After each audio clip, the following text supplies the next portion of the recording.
toujours moko face côté moko ba komi des héros na face côté mususu ba dessiner fleur. Amen. Amen. Na koki jamais na partager à moi comme ami balé kotika toujours moko. Ezolo banini. Bondimi na yo la foi na repentance il fait à la raboyi. Amen. Na bongoli motema na bondimi na yo fait kanga makesika moko. Amen. Ezala ya ko diviserité. Est-ce que vous avez sosolangai? Amen. Que dois-je faire? Nasala nini? Ezali motuna ezali kotuna matu moma nasala nini po te nazwa okonzi ya likolo. Amen. Amen. Ndenge na otikola kusabino pièce monnaie wana bakoki ko kabola yango te. La foi na repentance faisala toujours esika moko. Papa na biso dernièrement dekaki awa dimanche alobelaki biso la foi qui déplace les montagnes. Amen. Amen. Foi na yo elemi côté nini. Amen. Amen. Dans mon télémi, il y a des cas au télémi payé, il y a nous allons des pays, ma cambonine et singeli yo kusala. Amen. Amen. Vous êtes moi en Nzambe. Autant que benga mi moi en Nzambe, vous allez na makambo mususu po et singeli yo osala, pesa ina makambo mususu et singeli yo osala te. Amen. Dans vos commis chrétiens, ils allez na makambo mususu il faut kabona nango. Dans vos allez qui na mon pagano, ouais ko sala o nyonso elingi, mutako kipeyo azali. Mais tango ye na bonzambe ezali na makambo mosusu ozali ko sala kala esengeli ofosala nini okabwana na yango o arrêter. Amen. Amen. Yango la tina wana na kolobela na makambo mitano. 5 marches merveilleuses avec Jésus-Christ. Amen. Makambo mitano wana ezali vraiment motu ya mingi. O na lingi kolobela na poko na lelo. Na kolandela na thème na biso la que dois-je faire? Amen. Makambo yango ezali nini? Ezali boye. Ya liboso ezali étape ya liboso esengeli yo koyi. Ils sont privés de la gloire de Dieu. Ba oyo nyonso tu basumuki bazali privé na gloire na Nzambe. Amen. Amen. Alors, si ko pose la privé na gloire na Nzambe te esengeli nini? Oboya kokabwana nani? Na masumu. Amen. Amen. Tango kabwani na masumu gloire na Nzambe kozala nayo. Mais tango yo ozali toujours comporter masumu kosala mabe ko continuer na yango gloire na Nzambe kozala nayo. Balobi tous en péché sont privés de la gloire de Dieu. Nyonso basumuki bapekisami na nguya ya alors tozongi balobi nini? Que dois-je faire pour la kabwana nini? Na masumu. Ezala makambo mususu tango zalaki mwana mukie balogo zali na minere bazo la kisalon mais tango komi majeur esengeli kozwa ba patos mususu pona vie na yo moko. Amen. Amen. Tango zui patos wana ezala ba patos te lelo zui yango lobi o changer te. Mwana na Nzambe tango zui décision oui na yo etikala oui non na yo etikala non. Amen. Amen. Tozo sumuka mingi tozo kutana ba problème lelo puisque tozo koka kozwa ba décision na vie na biso. Lobi olobaki likambo na boyi lelo bina ndimi ozongelia tozala lokola mboso ko be ondola ninzela Nzambe nyonso to ezali facile nzela na Nzambe amakambo ezali ebele oyo kokutana. Amen. Mesala nini yika piko tango yiki piko nde okosimba motole. Amen. Voilà étape ya liboso.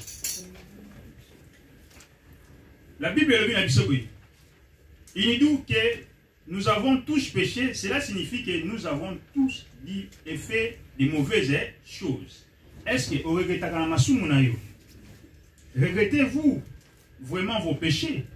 Êtes-vous suffisamment désolé pour vouloir cesser de les commettre? Puisque mon toit sali mabe, il faut ça la caille passe dans mon thème na sumokaki, ozongi na makolo na tata na kosenga. Mais les autres allez comment na muto asumki azomo na normal. Muto asali mabe azomo na normal. O kateli muto likambu moko boye normal. O agir na loko moko boye azomo na normal. Wana za sumo na Nzambe. Mwana Nzambe faza la motema otango sali likambu ozongi sima yo moko olobite. Ndeko na tutisi libaku. Ben ndeko na lobele mabe ozongi ndeko soki na lobaki mabe. Les gens wana ndi bana Nzambe singeli balanda. Les gens comportement ndi singeli bana Nzambe basala.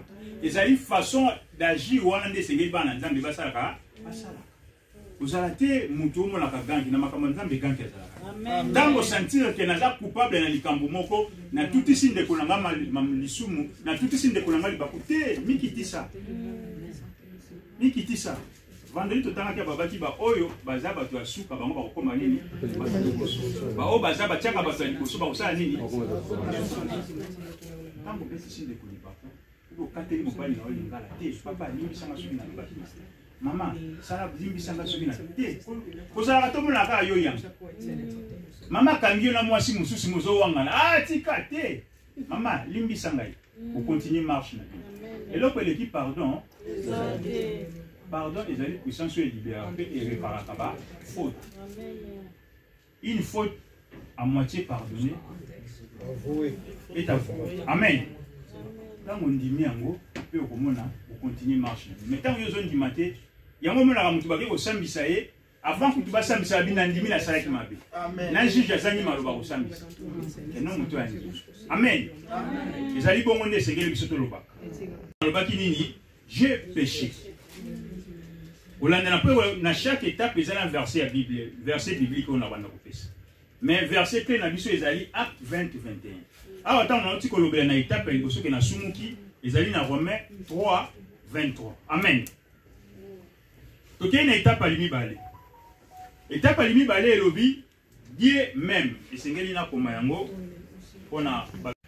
Dieu même, et cela, pour nous, total, nous avons un candidat au bison sous le temps dans la Bible. Jean 3, 16. Amen. Dieu même. Jean 3, 16, c'est le banini. Car Dieu a tant aimé le monde, il a donné son Fils unique, afin que quiconque croit en lui ne périsse point, mais ait la vie éternelle. Amen. Voilà Nzambe alingi. Si quoi na version wana na sosolisa yo mwandam. Na Jean 3, 16. Balobi Dieu a tant aimé le monde. Le monde dans ezali nani? Ezali biso. Amen. Si quoi longola le monde wana tia kombo na yo. Amen. Tia kombo na yo. Dieu a tant aimé Dieu Kodia.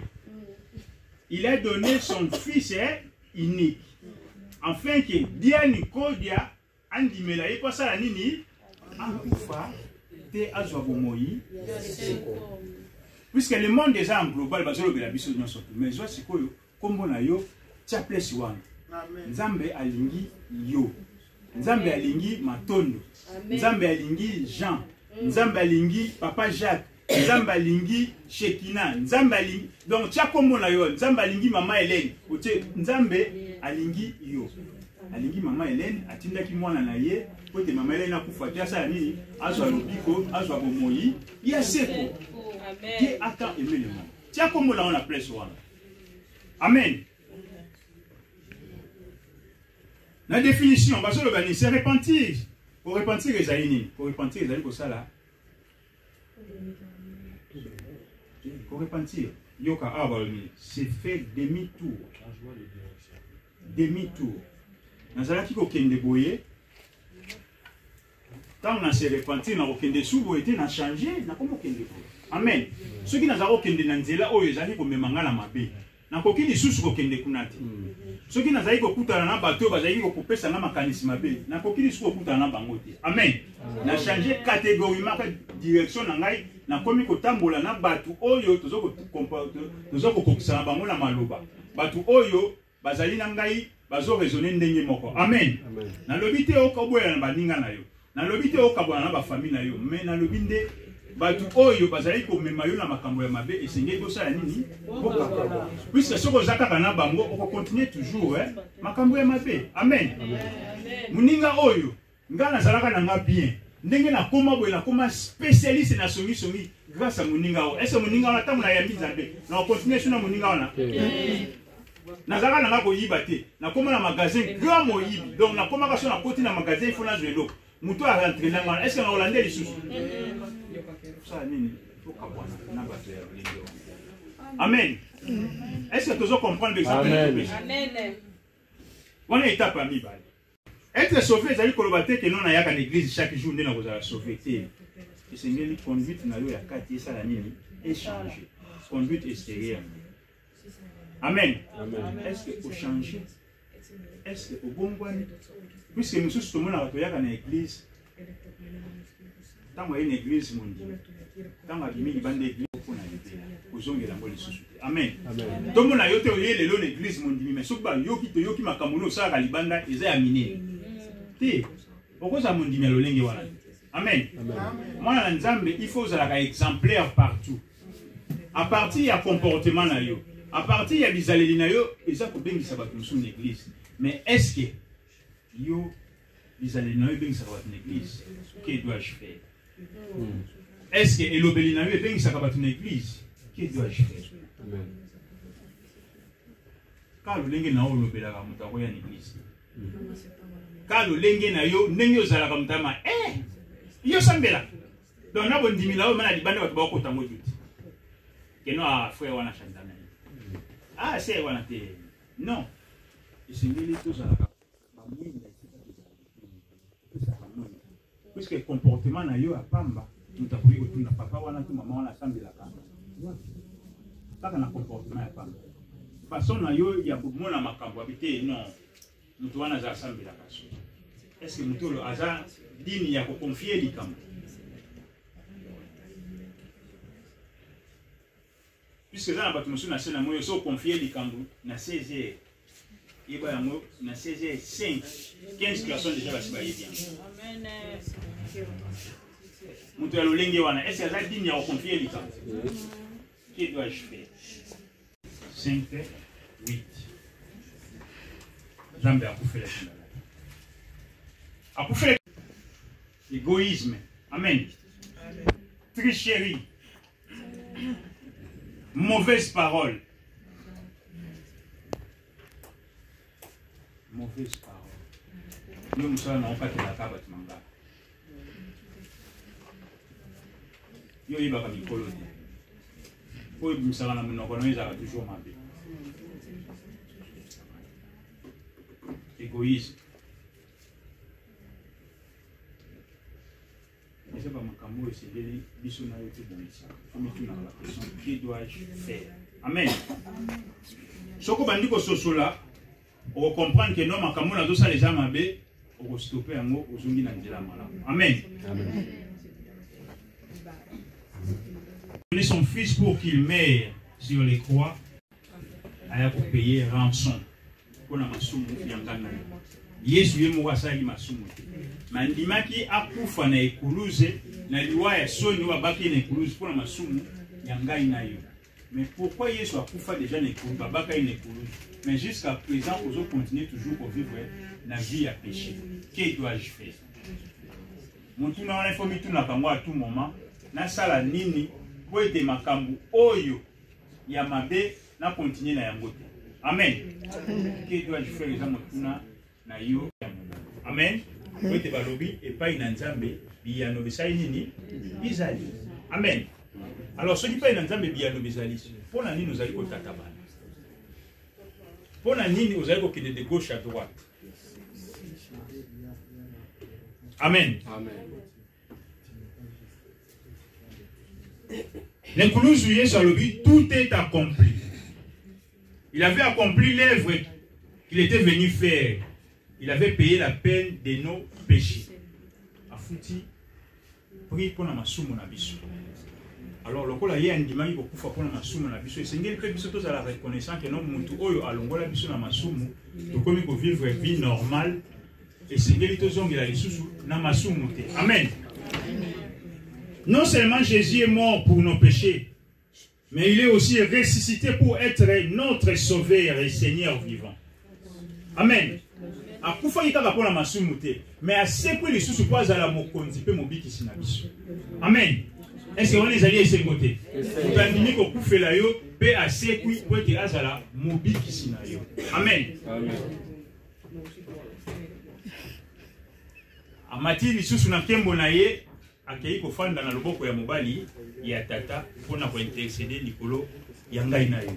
Tala makambo malamu. Amen. Amen. Akufeli yo. Masumu oyo salaki oyo ayebite. Andimi kolata yango akufa nango ne kulusu. Asuki wana te asekwe lisusu. Kwa ete yako mamo kontipe mobikisi. Mutalo lengi wana. Amen. Alléluia. Nzamba za malamu. Amen. Amen. Ceux qui ont solo makambo yo. Yango wana nde vie na biso ezali ko changer. Tozala lokola batu mususu te ko ba comprendre makambo ya Nzambe te. Yo yaka na église, zwaka o bazali koloba. Notre prochain verset nous dit comment devenir enfant de Dieu. Je les reçois na yambiye. Je les reçois na yambiye yo yambaka nani.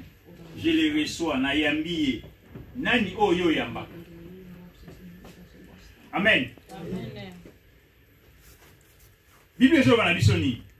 Mais à tous ceux qui l'ont reçu, la lumière, le Seigneur Jésus-Christ, à ceux qui croient à son nom, elle a donné le pouvoir de devenir enfant de Dieu.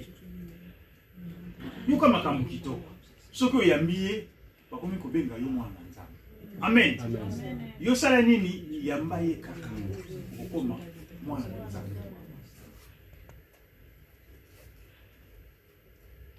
Vous pouvez devenir un enfant de Dieu en recevant le Seigneur Jésus comme votre sauveur.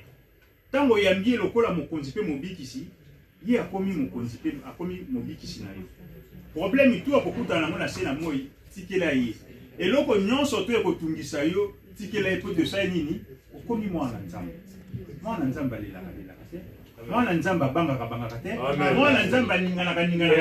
Mwana nzambe atambola ka isika batu bazotambola te mwana nzambe atambola.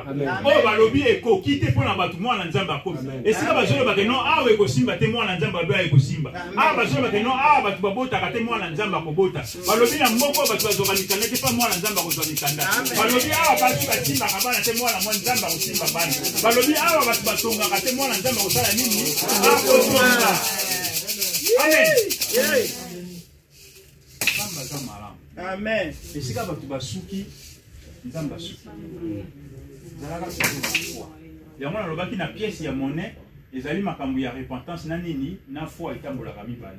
Tango yo se repentir, ozwi nzambe akomi lokola mokonzi pe mobikisi na yo, po otie mondima okoresi na makambo nyos. Amen. Eza na kati na business okoresi na makambo nyonso tu. Yeba tango ozali kosala business.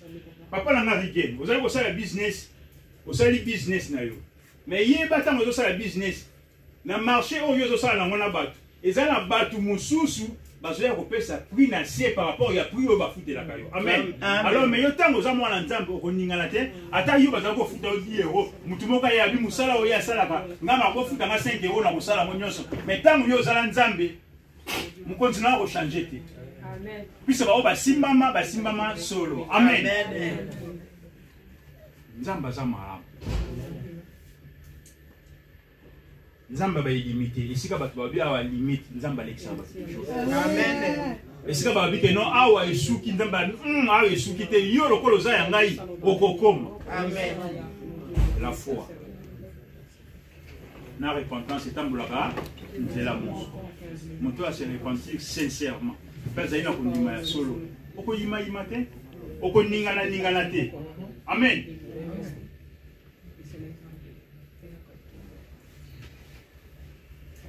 Être sauvé. Ce n'est pas seulement croire à certains faits concernant Jésus-Christ. C'est entrer dans une relation vivante avec lui, en recevant avec lui la bonheur. Amen. Nzambe apesaki biso Yesu po ya kozala mobikisi na biso. Esengeli siko ngana yo tozwa mobikisi wana totya ye devant na makambo nyonso tu pe elonga pa na biso ekosala nini ekotriomphe. Awa motuna etunami, comment puis-je prendre le Seigneur Jésus comme mon sauveur? Vous le prenez comme votre sauveur en l'invitant à venir dans votre cœur. Okozole lokola mobikisi na kobenga ye aya kofanda kati na motema na yo. Amen. Amen. Tango ye azwe esika kati na motema na yo. Pas problème. Pas solution. Yo zala na Kenya. Ye mo. Amen. Amen. Votre cœur est semblable à une maison qui a une porte. Motema na yo ezali lolengi moko na lokola ndako oyo ezali na porte. Amen. Ekuke où ils allaient na porte. Ekuke yango na porte. Si vous y soyez, alors ça la nini. Voici, je me tiens à la porte et je frappe. Si quelqu'un entend ma voix et ouvre la porte, j'entrerai. Atelemi na porte azakobe nekuke na azali osala nini azakobe. Soko yoki mongongo na yo ofungoli ye akoti azwi esika akomi kokontrole vino. Amen. Mingi ebele bazopesa nzambe yezu esika na vino na bango. Bazolinga batambwisa bomoi na bango bango moko. Mais yeba ntango ozokotambwisa bomoi na yo moko okokwea. Mais soko ozali kotambwisa bomoi na Jésus Christ okotriche te. Amen. Ce qui te zo quoi, c'est parce que tu as une autant de sa vie na biso bisomo. Amen. Amen. Toke na étape asuka. J'ai la vie éternelle. Amen. Celui qui a le Fils a la vie éternelle. Voilà je le babongo na mukanda na 1 Jean 5 12. Malgré ba verset ezali kolanda na verset na biso clé ezali na mukanda ya Acte 21. Amen. Ce verset nous dit que si vous avez le Seigneur Jésus comme votre sauveur, vous avez la vie éternelle. Maintenant que nous avons expliqué les 5 marches, êtes-vous prêts à recevoir le Seigneur Jésus comme votre sauveur? Na kolanda na makambo mitano. Sikoyo ozali prêt ya kolanda Yesu lokola mokonzi pe mobikisi na yo. Puisque tant olandi makambo esengeli sikoyo ozwa ye akoma mokonzi pe mobikisi na yo na makambo ya bomoi na yo nyonso. Amen. Na landi sujet de prière à pasteur alobi va mourir ko souffler à ba jeune makokufa. Mais tant yo ozwi kolo ozwi Yesu Christ lokola mokonzi pe mobikisi na yo. Et il y a à gauche, et il y a à droite. Amen. Puisque il y a salini. Amen. Esprit de mort. Et si mbaka o baza libanda na Yesu. Ba o baza kati na Yesu. Na bosolo. Bakoya kati. Amen. Église, c'est ce que to soso la makambo malamu.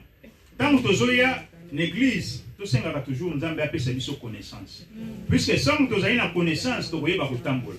Ce qui est c'est parce que tu as une connaissance de osé d'aller pour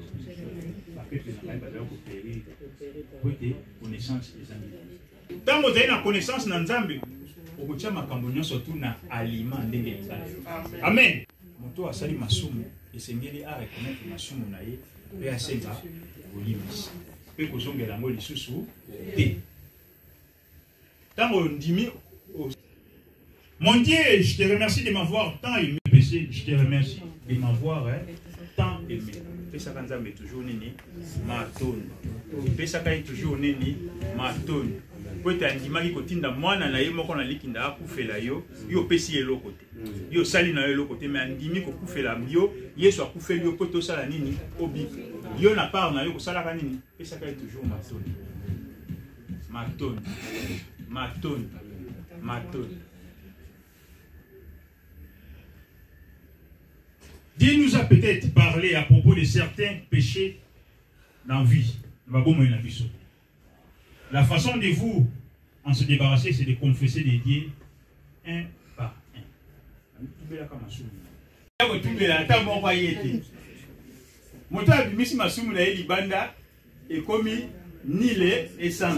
Alors, tant que péché na yo libanda, okomi pepele nengo alobaka pepele kati na Yesu. Mais yo ozokomba masumu na yo. Mais c'est que vous continuez quand la masumu wana. Amen. Amen. Seigneur, j'ai péché contre toi. Tanga kombo ya lisumu. Nzambe, nasalaki lisumu mpona boyi. Nzambe, nasalaki lisumu mpona boyi. O ngala yebi kombo te yo moko yebi kombo na. Amen. Tanga kombo ya lisumu na yo. Mpoasa pe otiki yango. Amen. Bomba kama sumu. Imisaka mona mona kwa libanda. Amen. Seigneur, j'ai péché contre toi. Otani kombo alisumu. Je te confesse maintenant ce péché et je te demande de me pardonner à cause de Jésus.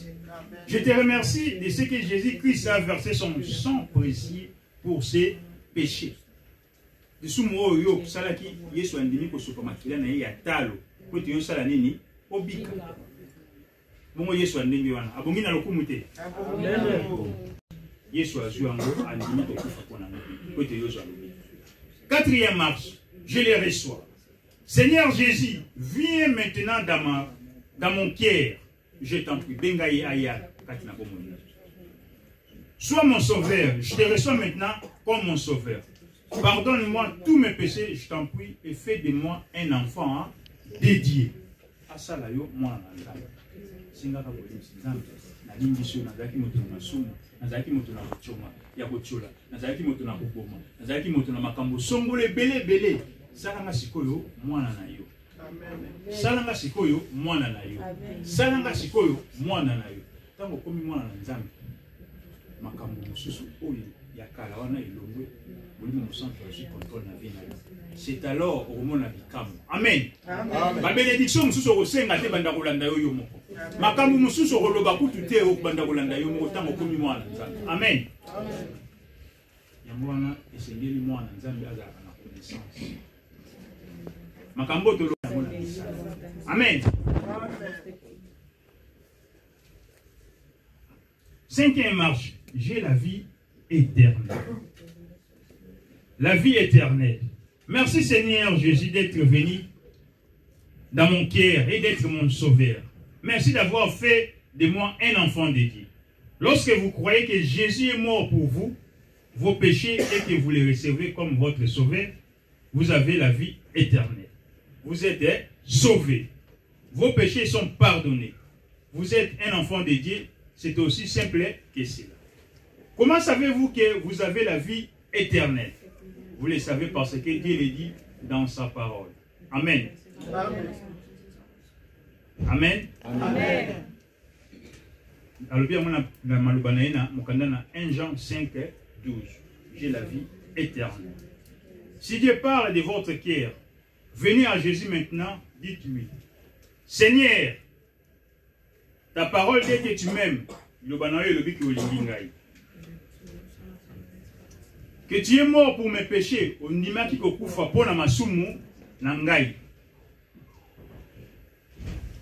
C'est pour moi que tu es venu.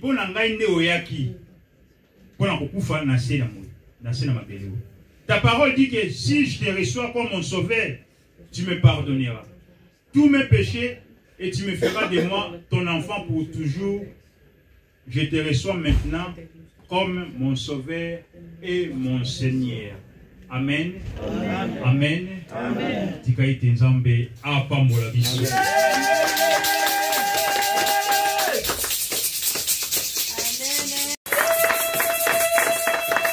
Dieu ne parle pas en vain. Que dois-je faire? Vous savez, il y a des choses, quand on se pose la question, on a toujours besoin d'avoir une réponse. Vous savez, les jours où Jésus-Christ a rencontré Saoul, Saoul a posé la même question. Seigneur, que veux-tu que je fasse? Le jeune n'est pas parce que nous écoutons dans ma cambouté. So tangi Actes des Apôtres chapitre 9, Saoul a gêné ça qui n'a pas ça. Quand Saoul a rencontré la lumière, la Bible dit que Misunaï est Koufi. Lui-même, il a gêné pendant 3 jours, sans manger, sans boire. Personne ne lui a commandé un jeûne forcé. Ça veut dire que tu étais normal, mais tu deviens aveugle. Du coup, que dois-je faire? Ce que nous vous prêchons, ce que nous vous parlons ici, nous voulons qu'il y ait un changement dans votre vie. Tu ne peux pas venir en Christ et rester tel que tu es. C'est impossible. Je n'ai jamais vu personne passer près de la croix et rester le même. Qu'est-ce dit le proverbe? Qu'est-ce dit le sage? Proverbe 28, 13 nous dit ceci. Celui qui cache ses transgressions ne progresse point. Mais celui qui les avoue et les délaisse obtient miséricorde. Papa. Celui qui cache ses transgressions ne progresse point. Mais celui qui les avoue et les délaisse obtient quoi? Miséricorde. La vie que nous menons, ce n'est pas la volonté de Dieu. Dieu a une volonté pour chacun de nous. La souffrance, la maladie que nous avons, ce n'est pas la volonté de Dieu. Non. Car Dieu a dit ceci, j'ai formé le projet de bonheur et non de malheur. Si tu vois là, le malheur commence à te déranger, il va dire, quelle est ta famille? Dieu te dira clairement, j'ai formé le projet de bonheur et non de malheur. Si le malheur commence à prendre de l'avance au bonheur, lève-toi, prie. Amen. Car un enfant de Dieu a le pouvoir de changer les situations. Amen. Tu as le pouvoir de changer des situations. Et regardez-nous. Il y a une certaine vision. On était en prière, on priait ici, et il y avait des pierres chaudes. Ça veut dire qu'il y a la présence de Dieu. Donc, quand nous sommes dans la présence de Dieu, ne vous tergiversez. Cherche l'objectif. Que dois-je faire? Amen. Pose-toi la question, que dois-je faire? Quand tu vas poser cette question, et Dieu va te dire, fais ceci, fais ceci. N'improvise pas les choses. Fais ce que Dieu te dit. Fais ce que Dieu te dit. Ne vous y trompez pas. Paul dit cela. Ne vous y trompez pas. Les mauvaises compagnies corrompent les bonnes mœurs. Ça veut dire que c'est un rappel. Ne vous y trompez pas. Au micro, ça n'a dit. Parce qu'aujourd'hui, le monde, c'est comme si nous oublions les nécessaires. Nous sommes accompagnés de personnes qui ne devaient pas être avec nous. Hein. Ah, c'est normal. C'est pas normal. C'est pas normal. Non, les ténèbres, la lumière, Dieu les a séparés. Dieu les a séparés. Quand il a vu les ténèbres, ah, c'est quoi ça? Que la lumière soit. Et la lumière aussi. Parce qu'on ne peut pas continuer avec ça. Mais toi, tu continues avec les ténèbres, tu trouves ça normal. Tu vis dans les ténèbres, tu trouves ça normal. Non, c'est pas ça. C'est pas ça. Cette année 2020, nous voulons vivre le changement. Amen. Non, réclame ta vie à Jésus. Réclame tes droits à Jésus. On y a opportunité, on y a opportunité. Amen. On y a opportunité, on y a opportunité. C'est pas normal. Parce que Jésus est venu à l'Europe. C'est pour qu'il y ait chaque chose dans ma famille. Qu'est-ce que je suis venu faire ici? Qu'est-ce que je suis venu faire ici? Chez moi, il fait beau. Réclame tes droits à Jésus. Il est là pour ça. Il est là pour ça, papa. Il a donné sa vie pour ça. Pour que tu vives longtemps. Pour que tu ne pleures pas. Il est Dieu. Ah, mais je suis. Alléluia. Donc moi je dois refuser. Hein? Bah viens, va te monter, papa. Boya. Boya. Vous savez, bon, l'excellence n'est pas aussi mauvaise. Hein? Moi j'aime l'excellence. Parce que je sers un Dieu excellent. Je me limite pas. Si je me trouve devant un défi, je prie Dieu. Mais je ne me limite pas. Mais il y a des personnes limitées. Ça veut dire que dans 1000 euros, il faut en quartier. Ne te limite pas. Garde le temps. Il va induire ma tête en coupe des bords. Cet après-midi, nous allons prier pour les débordements. Amen. Non. Prie pour les débordements. Comment ça tu peux te limiter? Ça veut dire que il faut que tu débordes. Au Kangi pour tes feuilles, ils ont pas raison qu'en a pas pour les. C'est ça notre Dieu. Amen. David a dit, tu réduis ma tête, ma coupe déborde. Amen. Amen. C'est Dieu est capable. T'as 2022, donc il faut que tu aies un monde qui oui, Amen. Amen. Vous semblez dans ma sécurité. Et bien, là, il faut pas te dire non, tu sers un Dieu qui est ta vie doit changer. Même les sorciers, on va en sorcellerie, il y a un changement. Que le mariage entre dans vos vies, que l'élévation entre dans vos vies, que le succès vous accompagne, que le miracle soit votre partage. Et le monde sache qu'il y a un Dieu dans le ciel.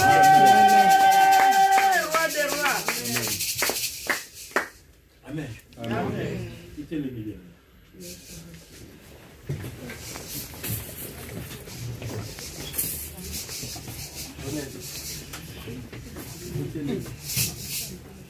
Dites à Dieu. Tu vois une ma tête, ma coupe, tu es bon. On a aussi ma porte, fait d'abord passer comme la question. Et c'est non la tête de qui c'est moi là. Ah. Hein papa. Mais qui c'est moi là. J'ai l'air d'un féticheur moi. Est-ce que j'ai l'air d'un féticheur? Non. Non, on me dit que je donne la personne qui sont bons. On va dire, ah, bon, on va appeler qui sont bons. Non. Ah. Cette année 2020. Oh, bah, c'est Amen. Quand la Bible dit, il y a une volonté dans le ciel. Notre Père qui est au ciel, que ton nom soit sanctifié, que ton règne vienne, et que ta volonté soit faite sur la terre comme au ciel. Mais aujourd'hui, tu dois demander cette volonté qui n'est pas sur terre, mais la volonté qui est au ciel. C'est cette volonté que nous allons demander. Amen. Et que cette volonté-là est que tu prospères à tous égards. Amen. Cette volonté est quoi? Que tu prospères à tous égards. Quand on dit tous égards, le mariage, les études, le travail, la société, à tout, sans exception, commencez à prier, commencez à élever Dieu, commencez à adorer Dieu, dis quelque chose à Dieu. Le mandat de parcours dans ma foute dans la situation, afin que le couple n'a ait débauché. Arrête de. Merci Jésus pour ton amour, Seigneur, signe de reconnaissance à celui qui m'a aidé. Je suis lent de le prier, le 9 autres sont partis, mais moi je suis revenu pour te dire merci. Je suis dans la joie immense, car Jésus m'a libéré. Païen que j'étais, il m'a cherché, il m'a trouvé. Merci papa, merci papa pour ton amour, Seigneur, signe de reconnaissance à celui qui m'a aidé. Je suis l'un de le prêt, les 9 autres sont partis, mais moi je suis revenu.